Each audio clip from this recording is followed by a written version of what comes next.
Travel back with us to 1966 as we discuss what many have considered to be one of the greatest albums ever recorded, ourselves included. It's time for the Beach Boys' timeless classic, Pet Sounds. Stay with us. Welcome, friends, to the 3324 podcast. We believe it is the home for the greatest in music and movie podcasting. Eric came up with that, so I'm going to take his word for it. I believe him. You should believe him as well. You should, because it is. So it is. I've said it, and that's it. So, and if it's on the internet, it must be true. And if you're listening to this, you must be listening to it on the internet. So that, by default, makes that a true statement. Yeah, if absolutely. We go by everything we know about the internet, that's right. We're there, or we could be proud. We're here to stay. So there it is. Knowing the internet, this could be like the biggest untruth ever, but we don't think so. we give you weekly episodes of music and movies, and we have a great time doing it. And we're glad you joined us for this very special episode. This is one that's been in the pocket for a while. What do you say? Yeah, I think so. And it is. If Eric had his way, let me say this: if Eric had his way, this would have been episode 1. Right? We're pretty close to it. Well, yeah, probably in the first few, but Dean wouldn't let me. So we're not ready. And yeah, so this is a long time coming. So it is. Eric kept pounding on the door, and I just wouldn't answer. I'm like, no one's home. No one's home. We're not. Nope. Sorry. Yep. And as we approach our 1-year. I think this is the right time for us to really celebrate this album, which. Is we're really going to hopefully give it the respect and the due that it deserves, and hopefully as a result of that, if you don't take our word for it about our passion, hopefully maybe just the story or the elements surrounding the recording of the album will intrigue you enough, to want to go listen to it, right? Because it's not just about this album or these songs; it's a lot about what was going on at the time as well, the recording of it. Absolutely, it's a work of art. I'm just going to throw that right out the gate, right out there. It will stand as a work of art for all time. And that's just my opening statement about this record. Ladies and gentlemen of the jury. There you go. The defense rests. Yep. But we're not going to rest. We are not going to rest with this album. No. We've got a lot to cover. It is absolutely one of our both of our favorites.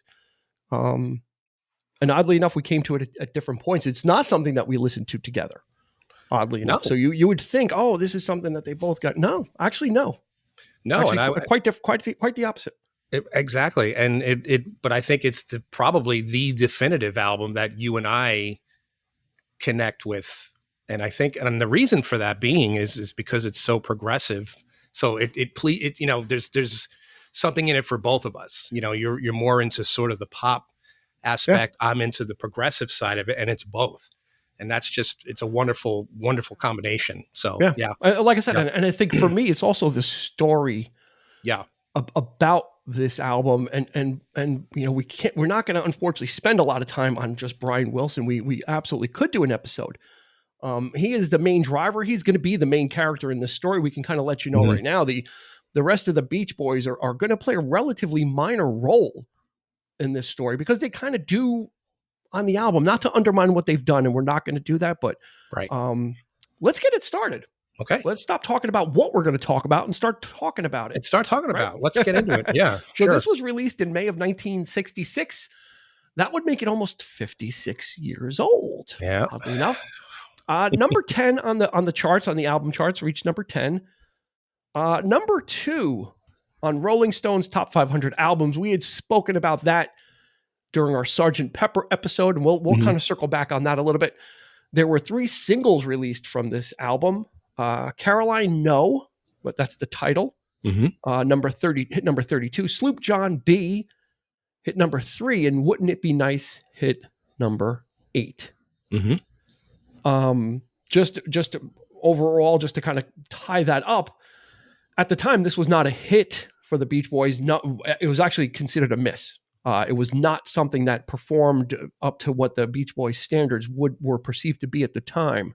Right. So although it had three singles, none of them were number ones, and the album just barely cracked the top 10 and then kind of disappeared. And at the time, but time would be a lot more kinder to this album. Yeah, not even not even the band really.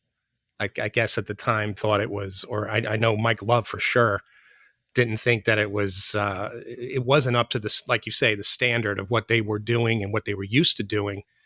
This was totally out of left field. This was something so avant-garde. I don't think anybody was kind of prepared for it, or they were scratching their heads with it. The record company was scratching their heads about it. They had it. What is this? I mean, it is, and it would time was the ultimate the ultimate judge and the ultimate and very kind interesting. To it. So and you say avant-garde, which is really very interesting, because we've talked in other episodes about the trajectory of bands, how they evolve, and the Beatles are going to figure into this as well, because the Beatles were and they acknowledged that they were the primary rivals, and Brian Wilson acknowledged that the Beatles were his target.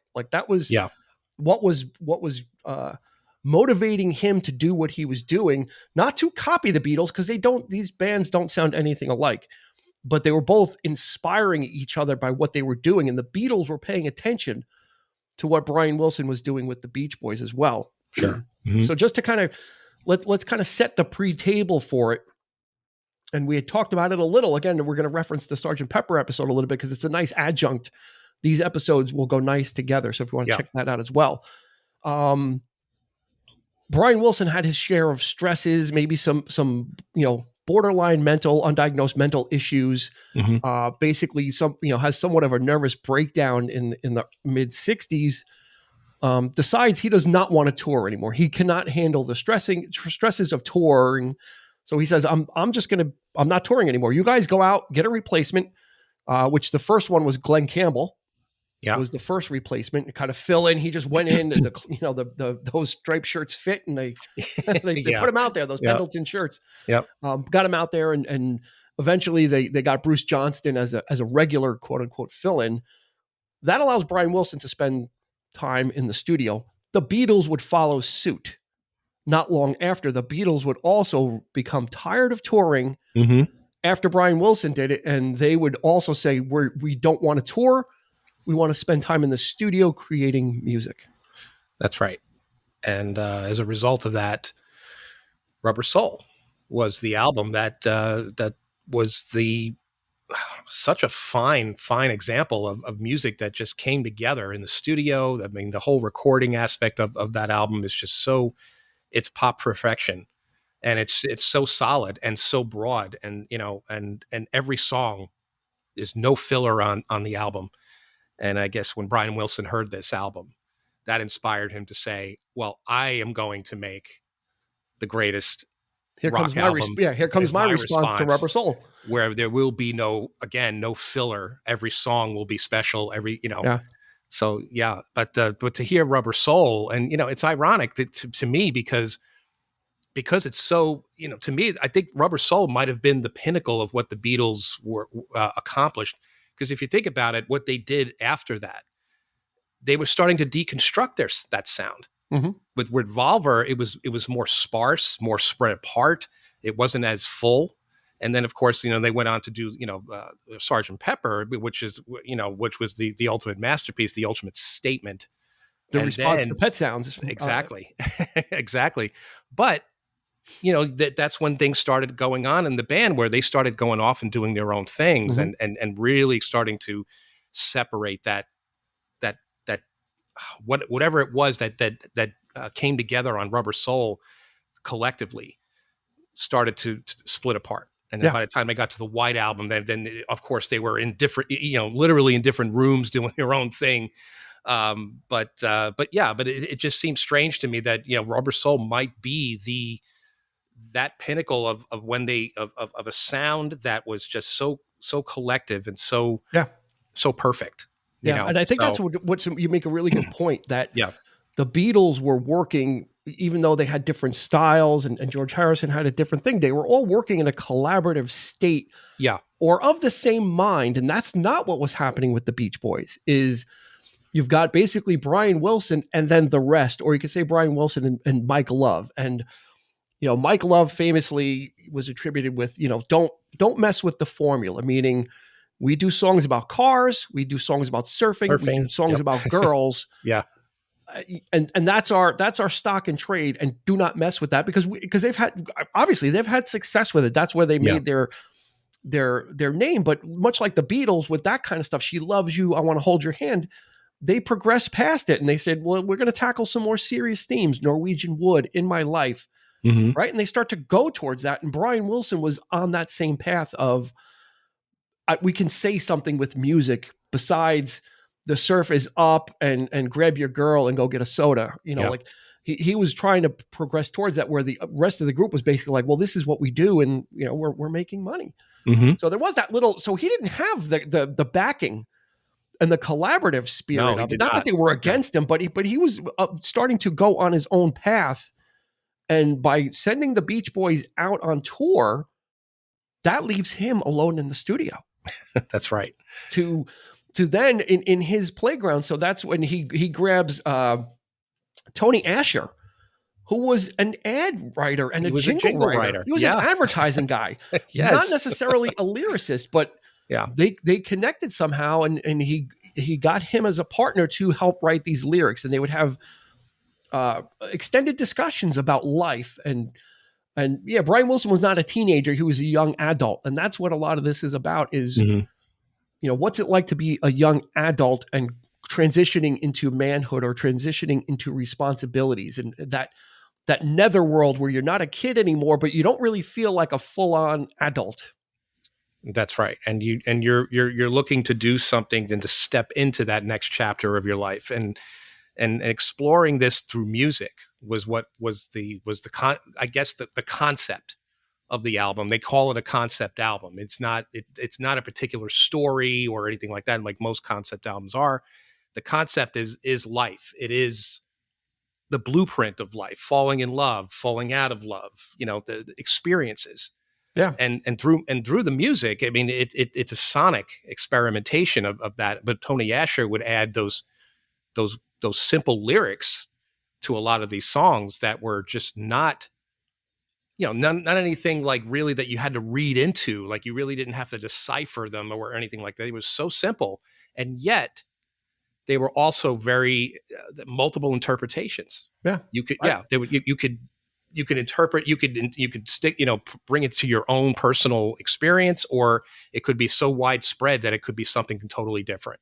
Yeah, and that I was think the it cut. I brilliance think of it cut right. Yeah. Those lyrics cut like right to the heart. Yeah. Of a lot. And you said, and you really nailed it, where it's done simply. So it's not couched in euphemisms or entendres or whatever. It's pretty much there. It's like, this is what it's like when you're not sure if you fit in. This is what it's like when you're falling in love with somebody and you're not sure. Or this is what it's like when you wish you were just a little bit older and you were an adult and you could spend time with the one you love. It sounds simple, but when you listen to the whole thing, you get the theme, and that's it's like you said, it's not a story about something. It's more these are thematic elements that this album covers about transitioning into adulthood. And I think no matter what age you are, I think you can listen to it, and fall back into some of these. Some of the lyrics I really connect to, and it's some of the it's not necessarily always the most popular songs, but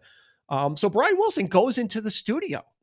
And one of the things that I don't know if people know a lot about the Beach Boys, but Brian Wilson was veering more and more towards not having the Beach Boys actually play. I mean, he started using session musicians, particularly a group known as the Wrecking Crew. So if in the 60s, if you were an American pop band and you made a record, even if it was like the Byrds or a quote unquote band, the members of the Wrecking Crew more than likely played on it. They were so prolific. There's a fantastic documentary called The Wrecking Crew. It is. Yep. And you will get the story of these unknown heroes of music that played on literally thousands of records between the group of them. Classics that you would never have thought of. So Brian was using the Wrecking Crew. He had started using studio musicians to get the sound he wanted before Pet Sounds. Now that the Beach Boys are away, it's time for the cat to play. And now he can really go to Now town. he can really go for it. That's right. And that's the thing is this. So this is really one person's vision driving this whole thing. Yeah. And all the music is in his head. And so he had to earn the trust of the wrecking crew because they're used to working with professionals, and they work with Phil Spector and very regimented, and do this, do that, and then this young kid comes in who's booking all this studio time. These guys are getting paid, so they're there. It's not like they're members of a group and say, "Oh, I'm not working today." They're getting paid, so they're showing up for the sessions, and he wins them over. He gets across what he's trying to do with them. And it's just amazing what, how he was able to earn their respect and get them on board. And he did some crazy stuff that would never be done in music, giving like two bass players, but having them play in different keys. Yeah. One guy gets the sheet music. He looks at it, he goes, this isn't a different key than the other person. And he goes, I'm just going to play it. I'm not going to question it. And it worked. So he was not only using the studio as a tool, but he was also expanding what music could be, combining instruments to make different sounds. That's right. 3 keyboardists at all times. Sometimes it would be 3 pianos at once, or it could be an organ with 2 pianists. And one of them actually put, I believe, tacks on every key of the piano. So like when you hear that, and you can distinctly hear it in the music, when they hit the key, you could hear this sort of clicking sound happening. Like it was so unusual, but such technique and such who thinks of this innovative kind of stuff? Yeah, innovative. And trying, and if you're wondering about what pet sound, if you look at the album cover, and it belies what it is, because the record label took the title literally, and the album cover is the Beach Boys feeding these animals at a zoo, and the album's Pet Sounds. Pet Sounds actually means pet as in favorite. And this is a collection of their favorite sounds, their pet sounds. So it's got nothing to do with animals, even though it's an iconic album cover, but it it makes it look like it's something that it's different, that it's not, and they took it literally, but it's very deceptive. You look at this simple album cover and you're like, what is this? They're feeding sheep, and they're expecting like some kiddie music or something, like, and that's not not necessarily a wrong assessment, because some of the music is somewhat kid-like in a way. Like he employs some like a sense of innocence, youth, innocence, and the music reflects all of this. And that's what's so, and all of this in his head, and everybody having to decipher that, and everybody having to really come to terms with this young brainiac just coming in and every day, and really putting them through their paces too. Yeah, we're not talking like one take. I think for every song there had to have been like multiple takes, and then no, we want to add this, let's take that out, and he drove them all nuts. They were these, and he would literally tell them how to play by mimicking the sound or mimicking the tempo from the studio, and trying to get what was in his head out to them. And with this album, and the way Brian Wilson recorded, is he was not like an overdubber. So he wouldn't do things in layers.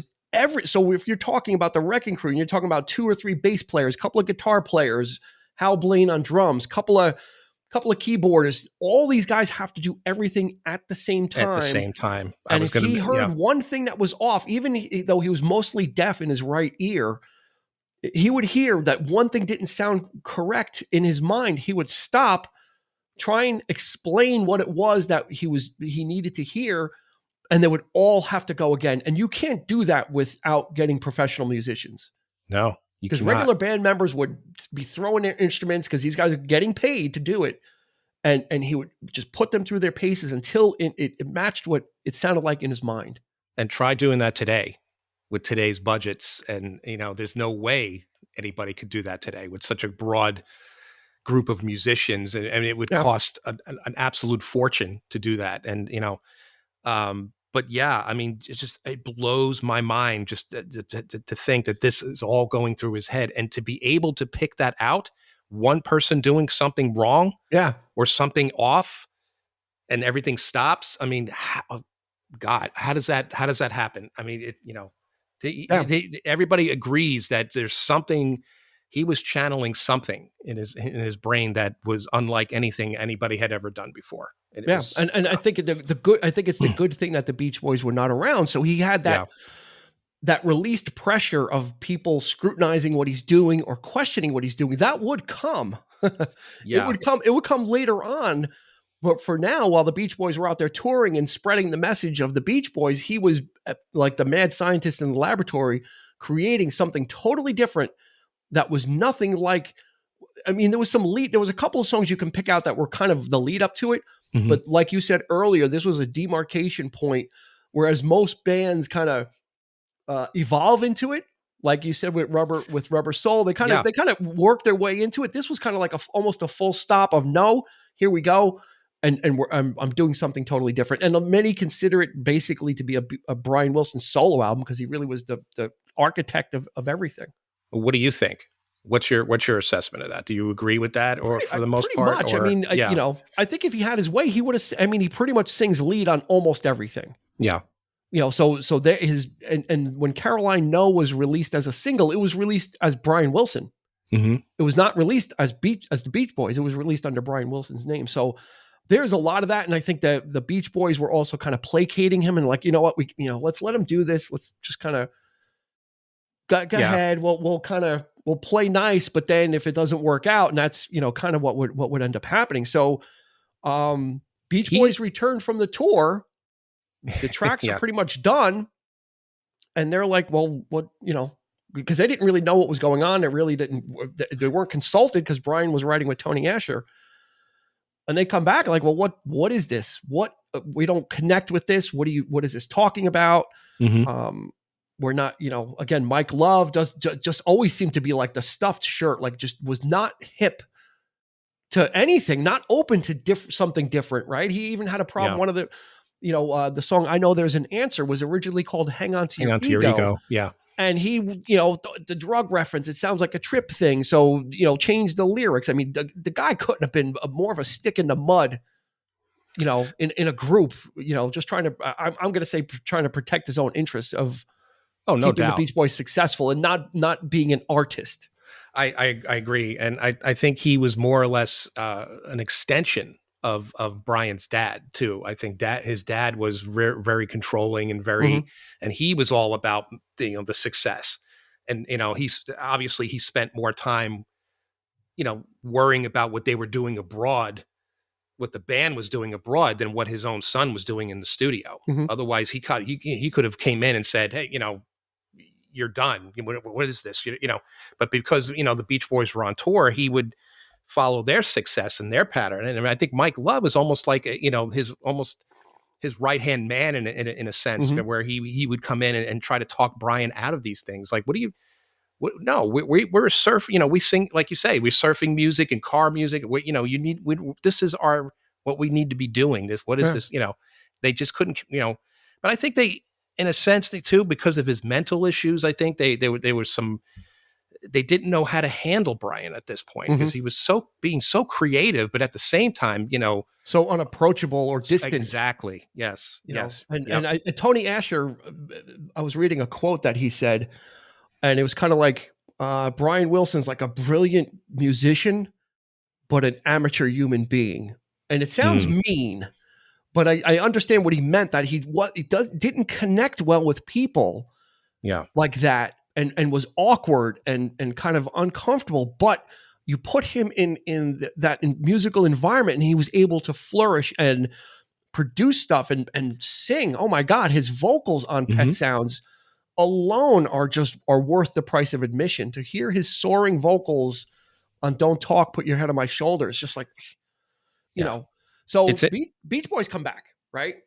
And if the Wrecking Crew got put through their paces, oh yeah, he was unrelenting with the Beach Boys. He put them. He was looking for the same exact thing, and that's probably harder because you're trying to get people to sing a certain thing, or you know, I can't even picture what it would be like, even for pros like the Beach Boys. I mean, I don't think anybody could touch the Beach Boys with harmonies and vocal blends. I mean, they set the standard. They blew the Beatles out of the water. I totally agree. Their sense of harmony was very specific sound, and it was otherworldly. Yeah. Honestly, it was unlike anything you've ever heard. In so many different levels, and six vocalists at one time. I mean, they're moving notes in between. I mean, they're just doing things that it's not like they're all just singing at the same time. They are, but then they'll, one vocalist will kind of change, go up a note or two or down a note or two in between, and you're getting these crazy blends. And it had to be perfect. And again, very like we said before, if something was off, we're starting. This is take 100. Yeah. it was driving Mike Love bats. He was just. I think he was just ready to, just kill Brian Wilson at this point. Because they said he had. They said, I think Mike Love famously said that Brian Wilson had like dog hearing, like he was hearing mistakes or things that nobody else was hearing, right. And they're like, no, that sounded fine. Like it sounded better than fine. It sounded great. And he's like, no, it's still not right. No, so I'm not sure how that's not going to be well received. I'm sure as well. If you got someone just keep saying no, you probably get a little animosity thrown your way. Especially if you're just singing. And like I said, a lot of them were probably thinking, well, there's something wrong with Brian. I mean, that had to have been in the headspace there. That they had to have been. It had to be part of the discussion where they're concerned about his mental health at this point. It's like we're not hearing it. We got professional musicians who aren't hearing it. We got the consensus here. I mean, Brian is hearing something that none of us hear. What's going on here? And that had to have been really, really difficult. Yeah. But to concede and to give him that leverage and that ability to control things and to get things done, it was amazing. Yeah. So, it's a credit to, the loyalty of the band and just the family aspect sticking together. Then they got it done. Yeah. And Brian being able to get it across finally and corral them. And I think one of the beauties of this album is you're actually getting 3 albums in one. If you search it out, you get 3 albums in one. You get Pet Sounds as it was recorded. But you can go on, mostly on YouTube, maybe some of it on Spotify. You can listen to the instrumental backing tracks. That's music on its own that stands to be listened to. Oh yeah. The treat is listening to the vocals without the music. And like I said, you literally get 3 albums in one, because I can listen to the album, I can listen to the instrumental tracks, and I can listen to just the vocal tracks because they've all been separated out, because there was a fantastic box set in the 90s, Pet Sound Sessions. It's not available anymore. It's not even on Spotify anymore, so we can't even tell you to go check that out. But on YouTube, there are a lot of the takes from those sessions of just the instrumental thing. And we're going to put we're going to put 2 specifically in the show notes for you to check out. And you're going to hear vocals. And when you just hear the vocals without the music, you can really appreciate the masterpiece and the work that the Beach Boys put in to achieve it. Yeah. I mean, I almost wish that the entire album could have been an a cappella album. It's called The Stack of Vocals. That was the name of those particular sessions or whatever. And you mentioned the box set, and that's really where my first experience with Pet Sounds came, was that 96 box set. Really? Me too. Yeah. Hearing this album in stereo for the very first time for their 30th anniversary. Stop it. Was something to behold. I mean, of course you'd heard, song, I've heard not in its entirety, and I didn't really appreciate it as much as I should have. But hearing Wouldn't It Be Nice, in stereo for the very first time, I think I played that song like 10 times in a row, over and over again. We never discussed this, and I was going to get to that. I usually am an advocate for how things were recorded. Yeah. You leave them. Oh, that's creepy, because it's the same exact thing. When I heard the stereo mix of this album, and in particular, Wouldn't It Be Nice? or you hear the stereo mix of Wouldn't It Be Nice without the instrumentation. Yeah. If you don't get chills, I'm gonna have to check you for a heartbeat, because it's the same thing. Like I'm usually a stickler for the original, but the stereo mix, because of Brian Wilson's loss of hearing, he just mixed in mono, and that's the way Phil Spector did it. It became like this, just one sheet or one wall of sound. Of music all together, no stereo separation. So he was able to control what the mix would. You wouldn't get stereo separation. But for that box set, they went back to the masters, and they, it was all there, and they remixed it in stereo, and it sounds like a brand new album. And I remember hearing the vocal version of it, and I literally was almost couldn't speak. I was like, because you're hearing that's just the backing stuff, the we use, and all that stuff that is a little bit buried in the mono mix. Yeah. And you can really appreciate what the Beach Boys did as a vocal group. Absolutely stunning. And this was, now people back in 66 were proclaiming this as a masterpiece, hearing it the way it was. Yeah. And what do I always say about, like, mono recordings and pop recordings in general, is like, there's a lot of high end, but even with this, I was so pleased to hear a lot of that bottom end come through. Yeah. On that stereo mix, because even in just the voices, you could hear the bass in the voices, and it's so crisp and clear. Yeah. It's just absolutely it's a gorgeous, and I'm going to even advocate, if you're going to pick up the vinyl, get the stereo mix. I don't think you're going to go wrong with it. I mean, it's just absolutely not. Gorgeous. It was so beautifully created and crafted. It's like 2 minutes and 12 seconds of pop perfection. Yeah. It is by I think it's probably the greatest pop song. Yeah. It's my favorite Beach Boys song, Wouldn't It Be Nice? Yeah. I kind of got into the Beach Boys, like, I think in the mid 80s, they put out a collection called Made in the USA. It was like a greatest hits. Yes. And it had that song Get You Back on it, which was like a new song by them. That's and right. That kind of caught my ear, that song. I was like, I like that catchy. Song. Yeah. And so I really wasn't on the Beach Boys thing. And I bought that, and then Wouldn't It Be Nice, I think, was on it, or maybe even be the first. It's not the first song, but for some reason I connected. I'm like, oh my God, I really love that song. And then kind of put the Beach Boys away for a while. And then the same thing as you. It was like late 90s for some reason, and Brian Wilson's solo album came out in 87 or 88. Yeah. I kind of didn't really give it much of a listen. I just listened to one or two songs and shelved it. And then in the mid 90s, they started re-releasing the Beach Boys CDs. They put two albums on one CD, and there's this big push, and much like the Beatles. Yeah. I got into Brian Wilson, and then I saw him, like, I don't know, 6 or 7 times, and then picked up the box set, the Pet Sound Sessions. And again, even if you don't listen to any of the studios, the session stuff, it can get a little lengthy, but the stereo mixes are absolutely just amazing. It's a shame, really, because that it's not. I didn't know it wasn't available anymore. But it's not on Spotify. It used to be on Spotify and used to have the whole thing. And I'm such an advocate for it. That's why I'm such an advocate for physical media sometimes, because in this particular case, not only is Pet Sounds the album, the masterpiece that it is, but this in itself was probably one of the greatest just case studies of any album. Like, really, they really broke it down with, like, all, like you say, like, it's like 3 albums in one. It's like this whole disc of just vocals, whole disc of just instrumental, multiple takes of one song, but you love all of them, right? Yeah. Every there's you got Carl Wilson singing Brian Wilson stuff, and Brian singing Carl's stuff, and back and forth, and they were experimenting with trying different takes. It was such a great set, and I had it, and I don't have it anymore, and I don't know what happened to it.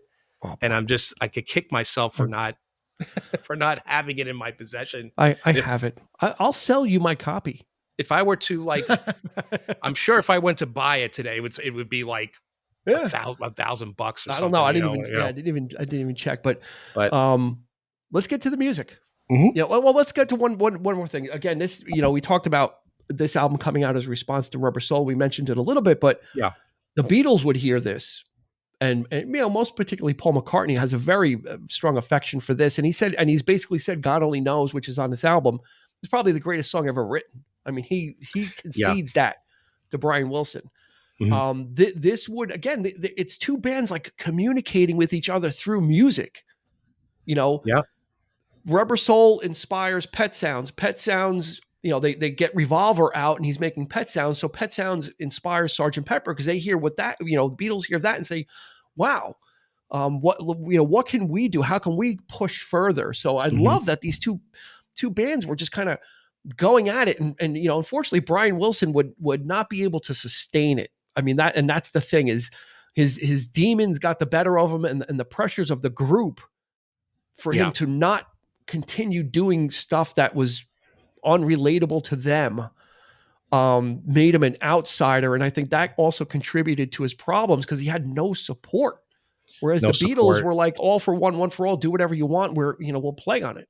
Yeah. And that's the tragedy of the Beach Boys and Brian Wilson. Yeah. His dad in particular, I mentioned his dad before, and not, I don't want to get too much into this, but it's like his dad was really, really hard on him and just treated him like, just nothing was ever good enough. Yeah. Nothing was ever good enough. When he first heard God Only Knows, he was like, what is this? What is this pansy type song you're writing this, and it was an absolute classic. And Paul McCartney. And, when I mentioned Paul, and let's get back to that a little bit. I'm going to say this, I'm going to throw it out there. All right. Throw it. And especially after seeing the Get Back documentary. Okay. We just talked about that. I would argue that Paul McCartney, because of this, I think that's why he connects with Brian Wilson so much, is because I think Paul McCartney, out of the Beatles, is the most musically inclined. Do you agree? Oh yeah, absolutely. He's most orchestral and most thinks in that way, whereas John Lennon is more like the straight ahead rocker and let's get down and dirty with it. And Paul McCartney has those same sensibilities. I mean, you can listen to his later Beatles stuff, on Abbey Road and etc. And it's got a lot of those trappings, and it's got more. His songs are more arranged, right? And that's what Brian Wilson was doing. These songs were arrangements, and Paul McCartney didn't shy away from that, no matter what kind of grief he got from maybe John Lennon. This is sappy, or it's there's a kinship there. I feel like there's a musical kinship there across the pond. The two, I would not disagree with that. He was the kindred spirit and kind of, I see what he's doing and I see the possibilities of what the Beatles can do with that, but putting our spin on it. Again, they're not, Pet Sounds doesn't sound like Sergeant Pepper. Sergeant Pepper doesn't sound like Pet Sounds. Pet Sounds doesn't sound like Rubber Soul. But the spirit, the inspiration, the spirit, and how they were kind of pushing each other through musical communication, which is just so great. I mean, it's a shame that they never came together, and actually, I would have liked come to together. I see what you did there. But that would have been fun. Really cool to have had them work together, and that's I don't think that ever happened, did it? No, they're both on Capitol. Yeah, they're both on the same label. So Capitol was making out like kings. Yeah, they had the Beatles in the UK, and then they had the Beach Boys in LA, in California. So they were making money hand over fist with these guys. But this is one of those ones. Also, it's not a very long album, but you got to sit and listen. Mm-hmm. You got to sit and listen to this, and because there's a couple of instrumentals as well. Which you wouldn't think, well, why, so that there's some songs where the Beach Boys are not present at all. And Brian Wilson didn't play on this album either. He was the producer, he guided everything. Yeah. And I think you'd be hard pressed. I think maybe they said Carl maybe played some guitar on something perhaps, but you don't really hear of bands doing that either, where the band doesn't play, and they weren't too happy with it, but it was, the results are that you can't argue with the results. You cannot argue with what he accomplished, because he wouldn't have been able to do it with them. Yeah. If they had come into this together, there would have been, it would have been a much different album. I think if they had come in and as a group and said, let's do this, it would not have been nowhere near the same result.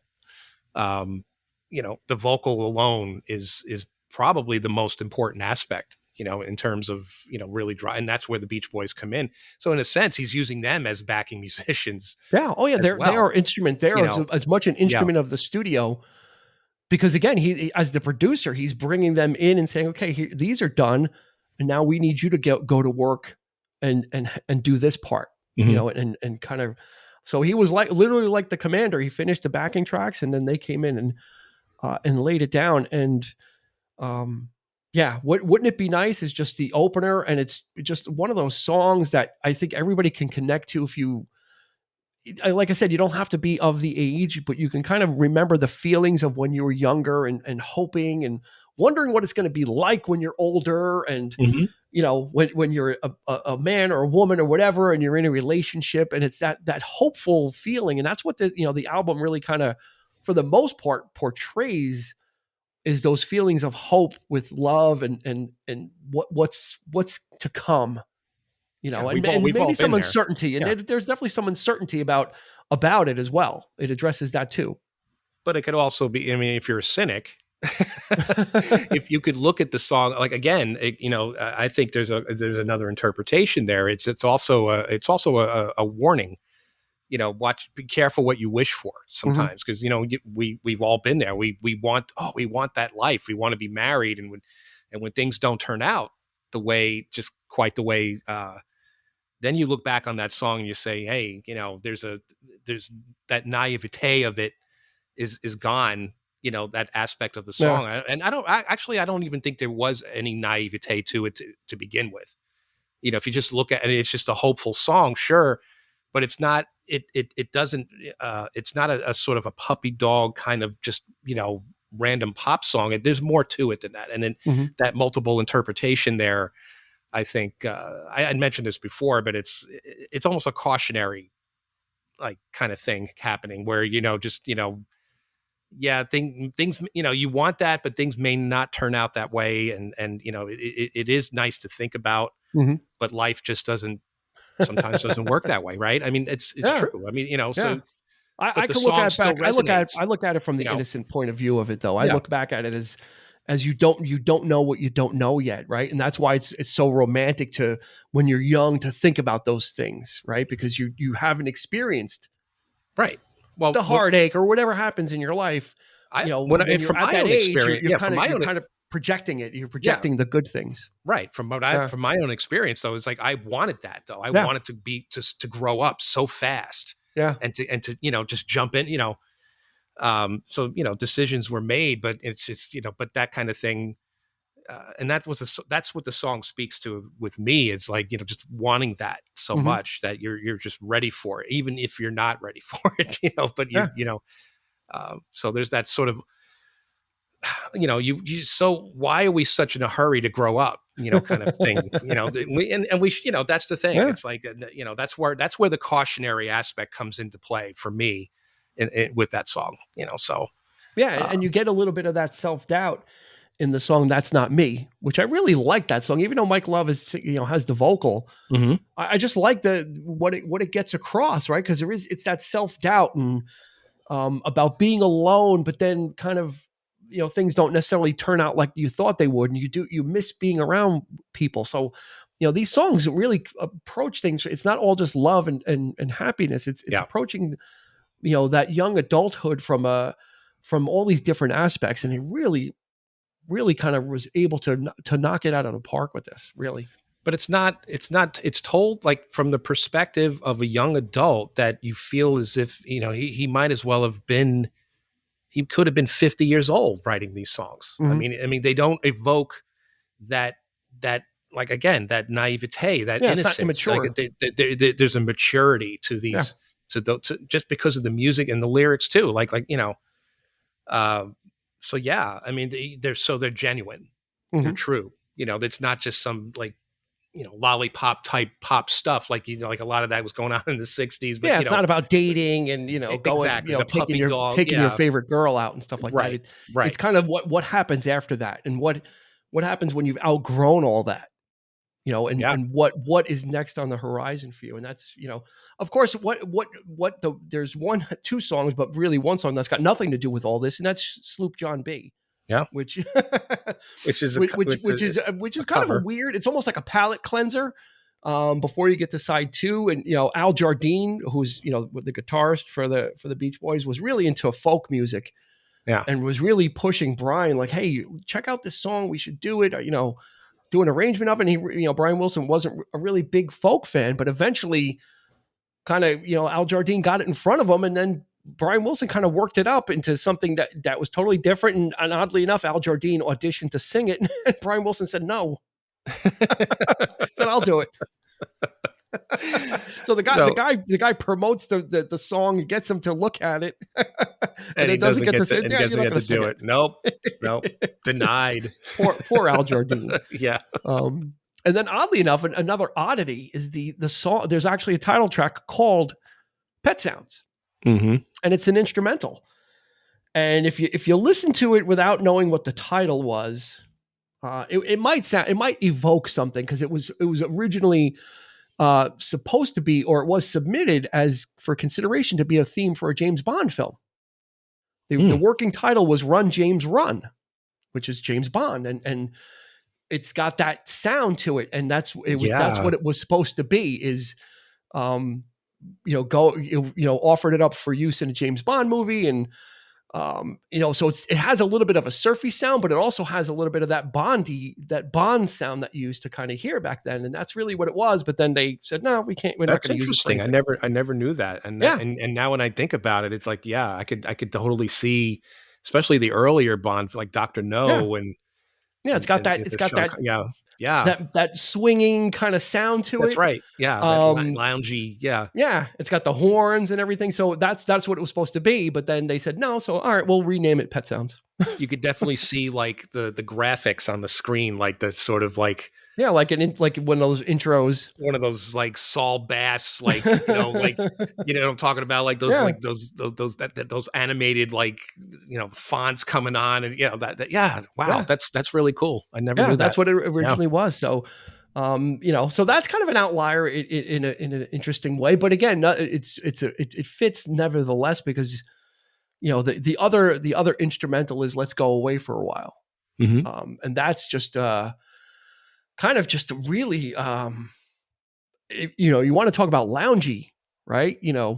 12 violins, 4 saxophones, Coca-Cola bottle used as a guitar slide, just throwing anything against the wall. Again, that's the beauty is he was allowed to experiment unfettered, and just came out with these beautiful, was he like 20, 24 at the time?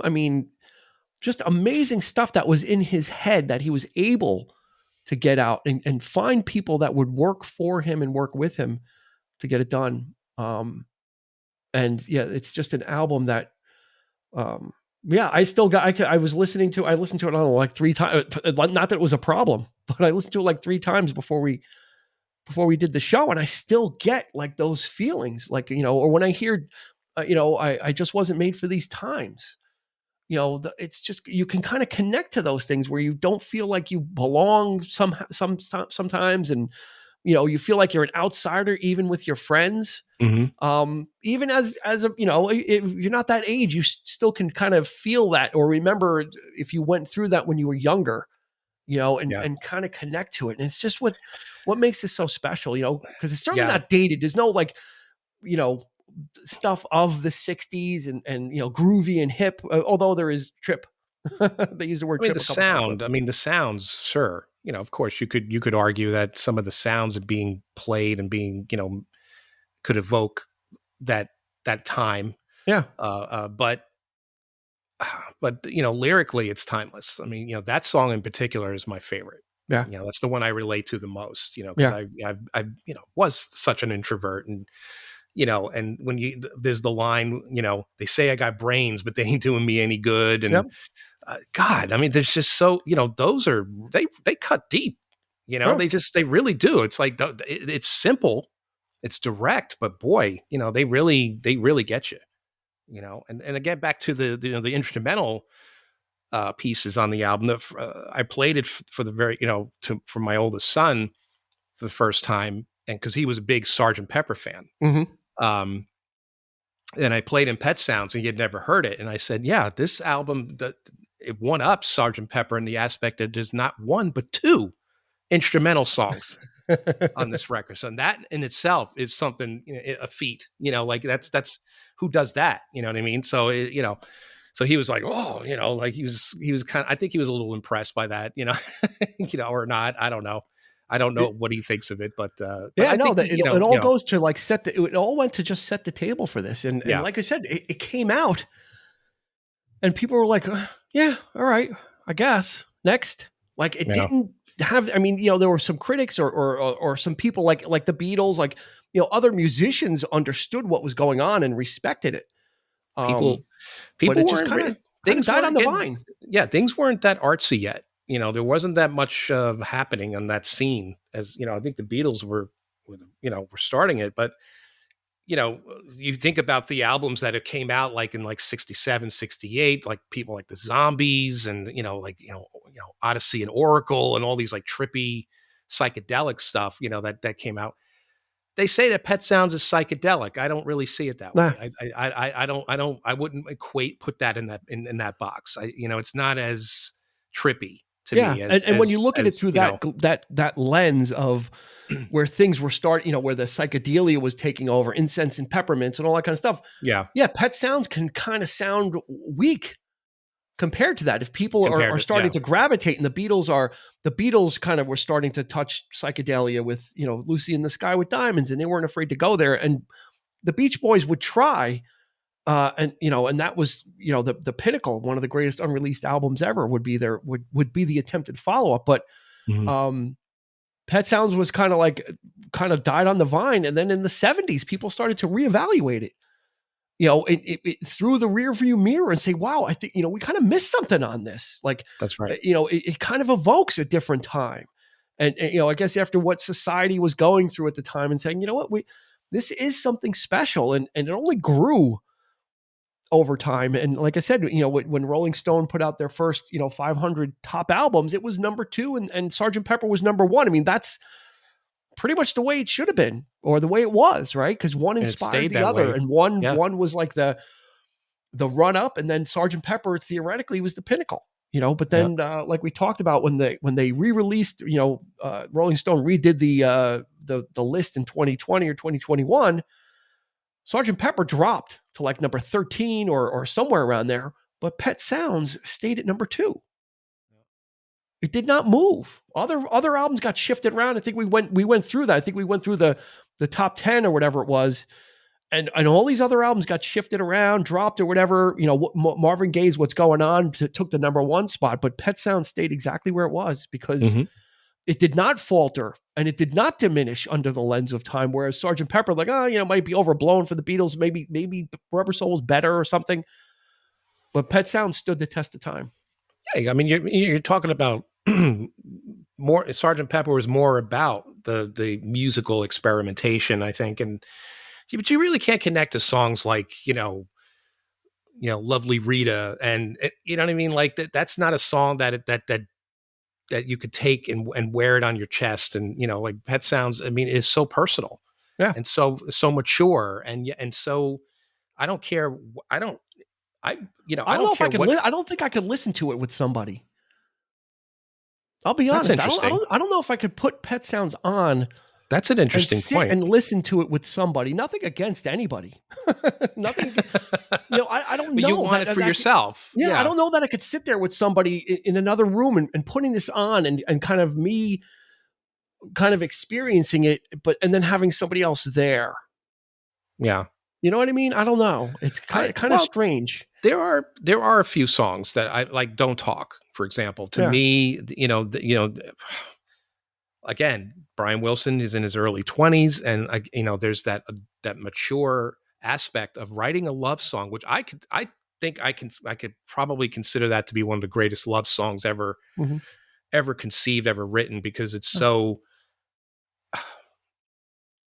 It speaks to, this isn't, we're now just falling in love. We're not splitting up. It's saying we've been through some shit and we're sticking together and we don't have to say anything to one another. And for him to have understood that and to evoke that feeling at such an early age is outstanding. It's outstanding to me. It blows my mind. And the naked vocal on that song. The falsetto, and Brian Wilson, by and large, the falsetto is what makes it. I mean, he's got that great falsetto, but I don't think he's such like he doesn't have like a really great voice in a sense. I think Mm-hmm. Carl has the more melodic voice. It's the sweeter voice. Well, yeah, you get it, and God only knows, right? I mean, very similar, but I think Carl has the range and the pitch that makes it smoother than Brian's. A little, he can be a little rough around the edges when he's singing in a normal tone. Yeah.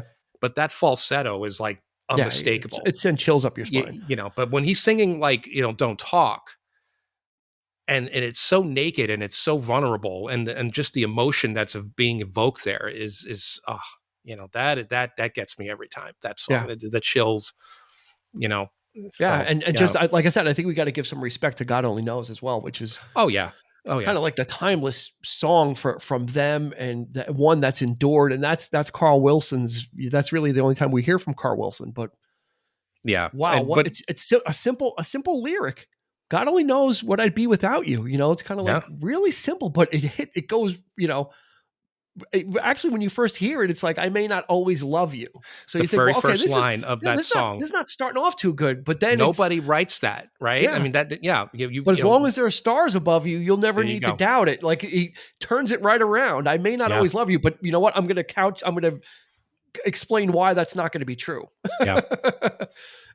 So you really got to that's life. That it's the truth, right? Yeah. You're with somebody for, you're going to have ups and downs. You're going to go, no matter who it is. It could be your wife, your kids, could be your pet, your dog, or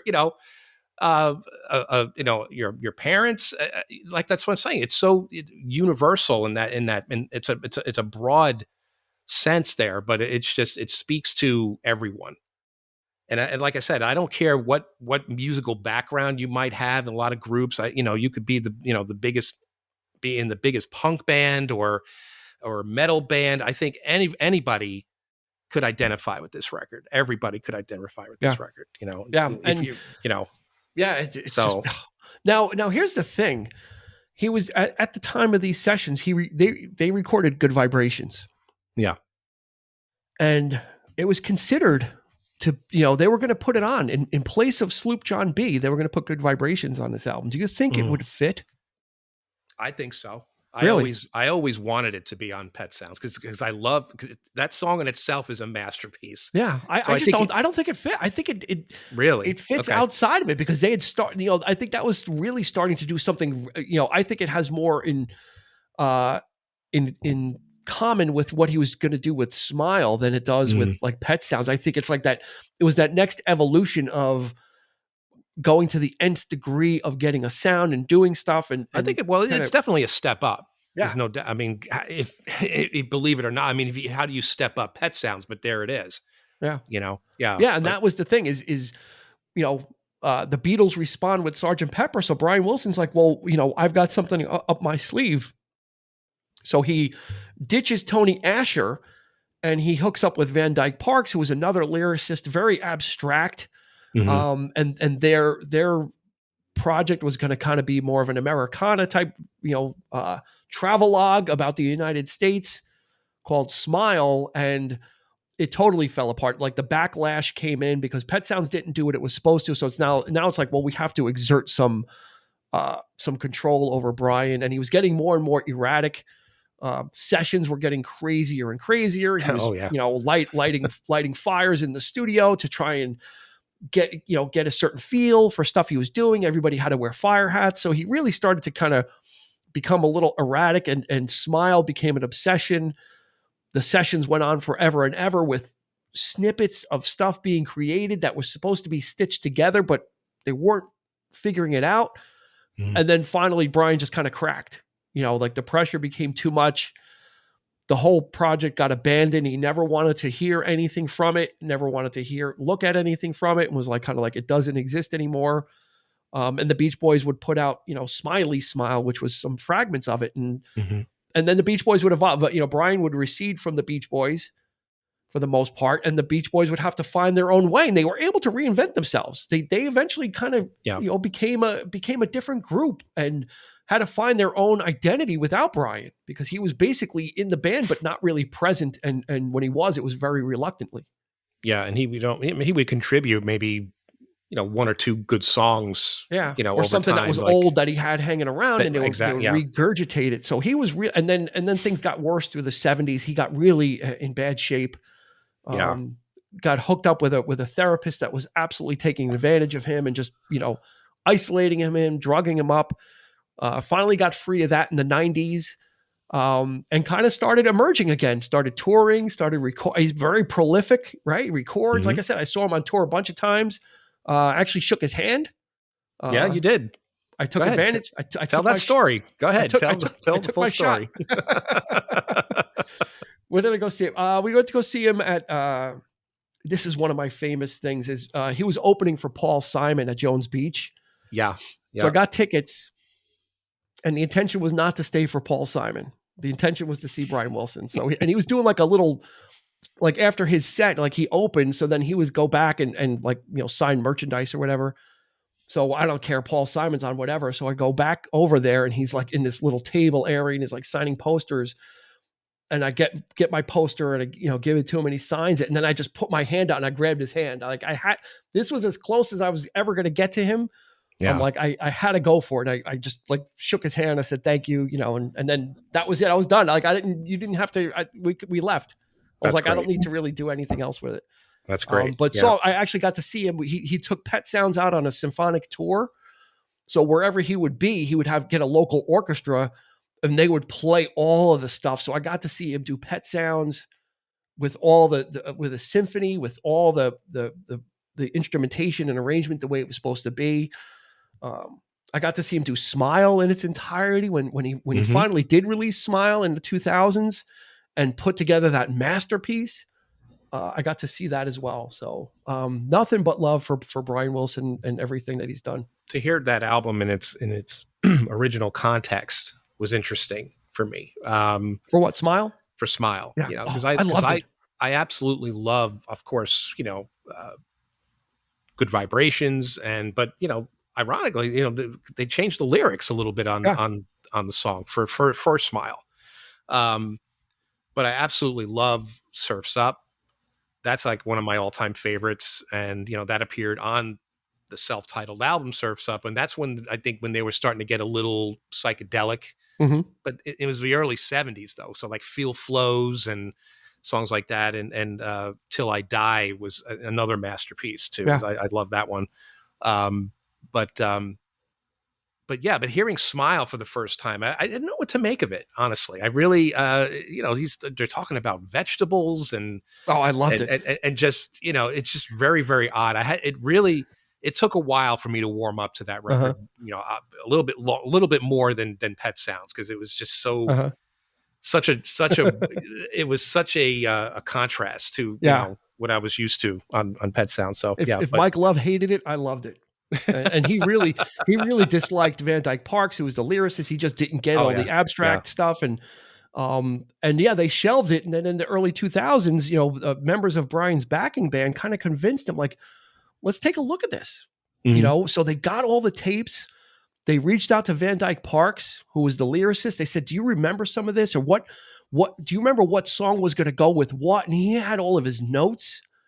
So they got together, and Brian reluctantly at first, but then they re-recorded it, and they stitched it together the way that they remembered it should have been. And then since then, there's been an official release of the original Smile with that in that track order and everything. So, and for a long time, it was like the greatest unreleased album ever. It's like the What If. It's like the first What If. Yeah, I love that kind of stuff.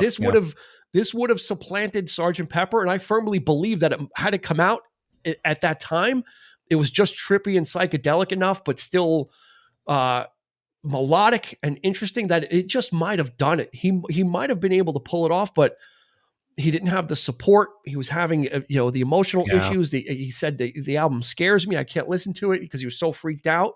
He didn't want to hear it, and it just kind of really threw him for a loop. But it's all there now, and that's the great thing. Is this stuff is available. It's like facing your demons, right? It's like, facing your fears and putting it together. And that's great. And I wish other artists had the opportunity to do that. We talked about The Who with Lifehouse, and, that was supposed to be their big masterpiece, and, that thing. And I think they're actually working on something at this point. I think Mhm. Pete Townsend is planning something with it, but He should. Sometimes you gotta close that you just chapter you have to finish it out. You know, to you're not close it up. if it's Yep. unfinished or you felt that it didn't get the due. Yeah. But I mean, it's not like Brian Wilson felt it didn't get its due. He was just done. He was just afraid to listen to it. He just didn't want to approach it. Mm-hmm. You know, and because it became so legendary, it was this legendary unreleased album, bootlegged, the sessions bootlegged over and over. Figure out your own order. Arrange it however you like. Yeah. That you're asking for trouble by trying to embrace it. But Van Dyke Parks was there. They got together. They got the notes. They reconstructed it and re-recorded it. And I remember listening to it when it came out, and I'm like, oh, I was absolutely satisfied. I was like, I was so happy for him as well. Like 40 years later, almost 40 years later. And he got some great people to play on that record too. Some great his singers. Backing band are pros. I mean, they really replicated. Yeah. They did justice to what the Beach, certainly not to the level of the Beach Boys, but they came close enough to replicate what the spirit was. And I haven't listened to it in a while, but I think I may after this. I think I haven't listened to it in a while, but so good. I'm so happy for Brian Wilson that he was able to come through everything. He was probably pegged as a rock and roll casualty, and he really was for a long time. He was written off. I mean, he was a mess. Everything that happened to him, and some of it not even to that he wasn't even in control. The idea of not being in control of your own life and having somebody control your life for so long too, and having captive in yourself, in your own mind. Exactly. And the rest of the band just sort of like letting it happen for so long too was a shocker too. And then of course the late 80s, we talked about that first solo record, which, in itself is interesting. I remember that kind of got I love it now. And that for me, it's a masterpiece now. Exactly. When it came out, I found it because it was so odd and so weird that I said, this is not the Beach Boys. I get what people are saying about Brian Wilson. Yeah. Right. Because it's so unlike, Beach Boys music. That's when I kind of, became interested in him. And then of course, 96, the box set. But I remember getting that. I remember having the VHS of the American Band documentary. Yeah. I had that. There's a lot of great documentaries. At that time, the biography came out, the controversial true story. And that's what it was so intriguing to learn about all. I had no idea that any of this was actually happening to him. And, and then of course, this would later be, again, be revisited with the film Love and Mercy. Yep. Which I thought was great. But I think I really liked the soundtrack. We talked about this a little bit as well. Atticus Ross, who was partnered with, Trent Reznor from Nine Inch Nails. And, he managed to capture what Brian Wilson might have been thinking and what was going on inside his head sonically.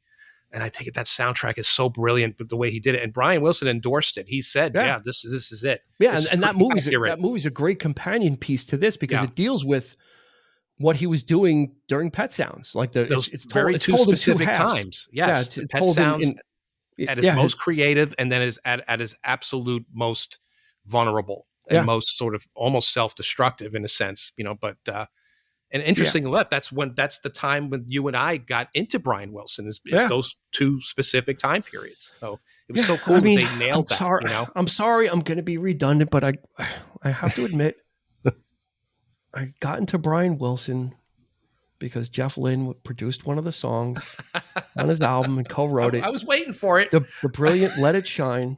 I was waiting for it. And then I also read that my other favorite honey, Lindsey Buckingham, also wrote and produced a song for the album. So I bought the album and it wasn't on there. Yeah, it didn't make the cut. It was the B-side of the Love and Mercy single. It was so weird. And that's when Lindsey Buckingham was really in his like Beach Boys mode too. And there was a documentary about there was a behind the music about Lindsey Buckingham, and they interviewed Brian Wilson, and he's like, Lindsey Buckingham is insane. So for Brian Wilson to say that Lindsey Buckingham is insane, that kind of shows you, he's very simpatico. He's very much influenced by the Beach Boys, and you can hear it in a lot of his music. But Yeah, check out Love and Mercy is a great companion piece to listening to this album. There's a lot we covered a lot of territory. Yeah. We hope it made sense. Listen to this album. Listen to it by yourself. Listen to it with somebody. I think if you listen to it by yourself and you just listen to the music and the words, I think you'll get something out of it. I really do. I definitely agree. And if the music is sort of weird to you, then please seek out the vocal arrangements of this. Yeah. Go on YouTube, try to find it, try to find the acapella, the vocal. I think it's called Stack of Vocals. Yeah. If that's how they were titled on the box set, released, the track listings.